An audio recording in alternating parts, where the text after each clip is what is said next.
This is Carl at National RV Detroit. I'm going to walk you through this 2019 Keystone Bullet. This is kind of a how-to video. I'm just going to show you some of the features and how they work. Okay. So you have a outside refrigerator.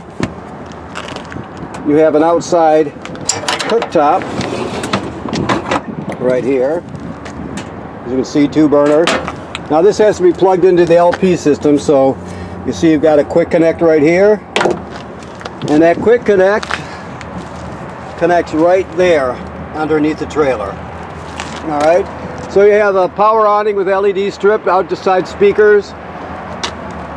This is the black tank flush, so after you dump your black tank, you can leave the valve open, hook the hose at the dump station onto here, and then flush out your black tank.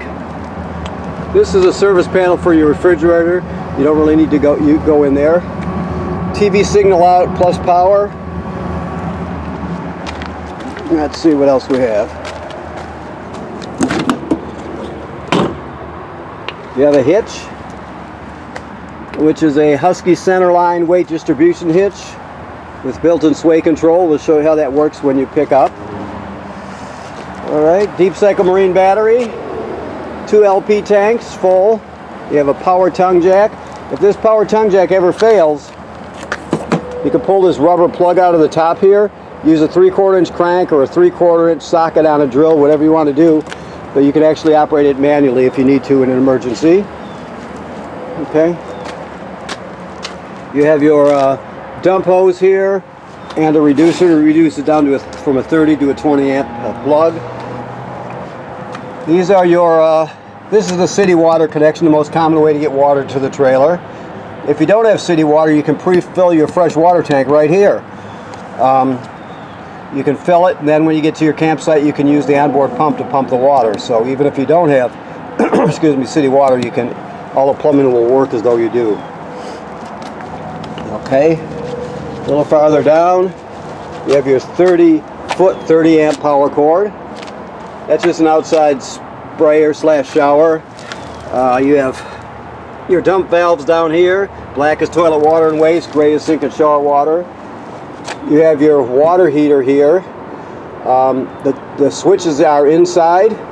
If you drain it, make sure you refill it before you turn it on. It always needs to have water in the tank before you turn it on, or else you'll damage it. You have a backup camera, I see. I don't know, I didn't prep this trailer, so I don't know the condition of it, but you definitely have one. That's for signal through campground cable, for example. And this is for a sprayer hookup to connect. Okay, so let's go inside and see what else we've got in here. Let's see here. Let me see what I've got here. Okay. So here, this is your control panel here. Your water heater, you light it on gas right there. You can turn on the electric heating element right there. Remember, always make sure there's water in it. To turn your water pump on, right here. Okay, you use that to pump water out of the fresh water tank if you don't have city water. You also use that to winterize the trailer. This trailer is winterized right now, I'm told. Power awning.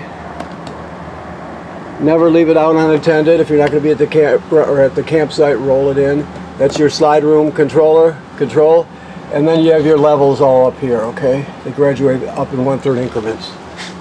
Keys are hanging here on the sink. Okay. TV works like any other TV. This is your sound here, so it plays CDs and DVDs. It has AM/FM radio, has Bluetooth, so you can stream with your phone or tablet. Has a USB drive, and all the presets and the normal stuff you would see. It has 2 speaker zones, zone 1 and zone 2. 1 is inside the trailer, 2 is outside the trailer. So we have that.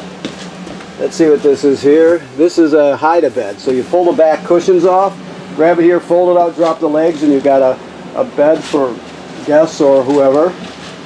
And you have your rockers here. Okay, this is a range hood with a light. That is your microwave. Works like any other microwave. your range, which looks like new actually. You have these three knobs here, these 3 valves here for the burners. This is for the oven, and this is your sparkler. You turn it clockwise to spark. Now the gas was shut off, so it might take a while to get the... Oh no, there it is right there. So it's that simple. When it comes to the oven, it's a little different. The oven looks like it's never been used. There's a pilot light all the way at the back. So,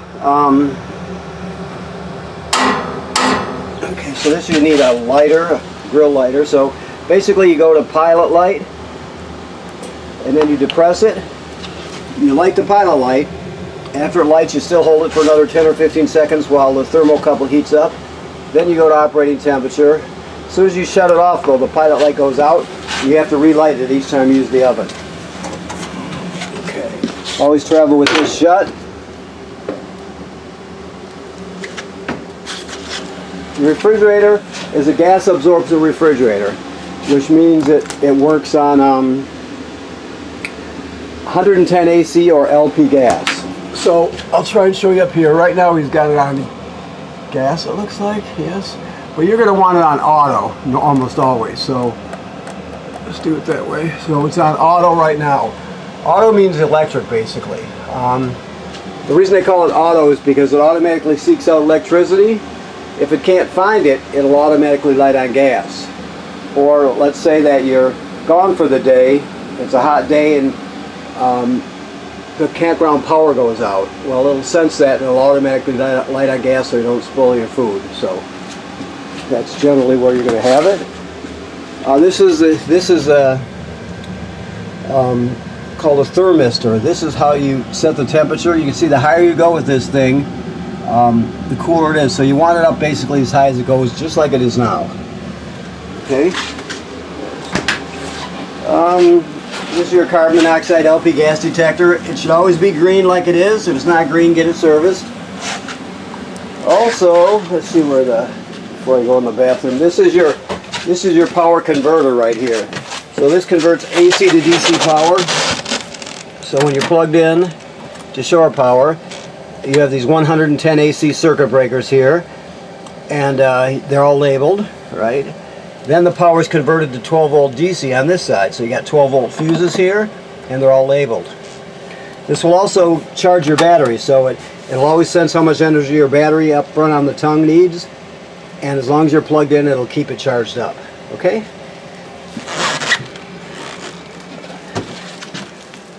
Okay. You have TV hookup here. You can see you've got a small dinette table which you can turn into another bunk if you need to. This bunk up here folds down, so you have 2 on this side and 2 on this side, so you got 4 bunks, which is pretty good. Bathroom. So the sink and the shower work like any other sink and shower. The toilet works like any RV toilet in that it has a flush pedal over here, as you can see. You never run it without a dose of chemical and at least a gallon of water in the black tank. You never run it dry. So after you hook up your power and your water, you'll come in here, put a dose of chemical right in the bowl. Then you'll stand on the flush pedal and hold it down until at least a gallon of water goes in there, and then you're all set. All right. GFCI. All the plugs in the trailer are wired through a GFCI. Okay. Smoke detector. Emergency escape window.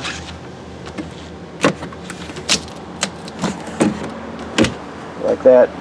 Once you did that, you would grab a hold of the tab here, the red tab, and pull the screen out. You can escape during an emergency. Okay. Your water pump and that sort of thing is down here. He's got the screws loose, I guess, because he just winterized it. And when you're going to use it, you'll put it in camping mode and screw the screws back in, I suppose. I didn't prep this one. Okay. This looks like a carbon monoxide detector here, I would guess. Although that looks like, I don't know, that looks like a regular, let's see. That looks like a regular smoke detector to me, but why would you have, let's see.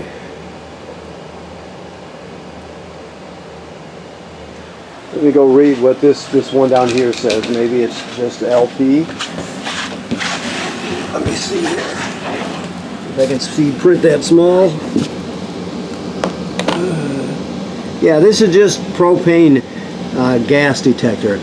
I said it detected carbon monoxide, but it just detects propane gas.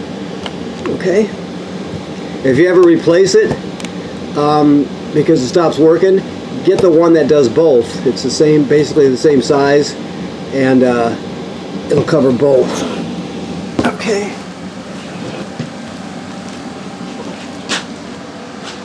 Okay, so the last is just your thermostat. The thermostat's very simple. You just hit the mode button to light it up.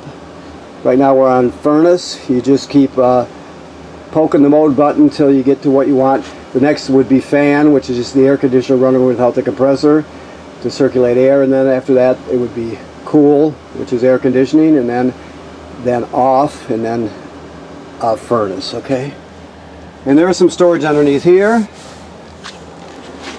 All right. Okay, so I think that covers it. I didn't mention it, but you want to inspect your seals regularly. Inspect the roof. Make sure there's no damage or separation or anything happening up there. Make sure low branches didn't, damage a roofing attachment or the roofing material, things like that. So you want to inspect it regularly, okay? Odds are you won't have to do anything, but you don't know what's happening up there unless you look. So I want to thank you for purchasing your trailer here at National RV Detroit.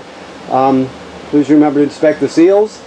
Right now this is winterized, so it has antifreeze in the system. The water heater is bypassed, and it's set for the winter. Okay? Thank you very much.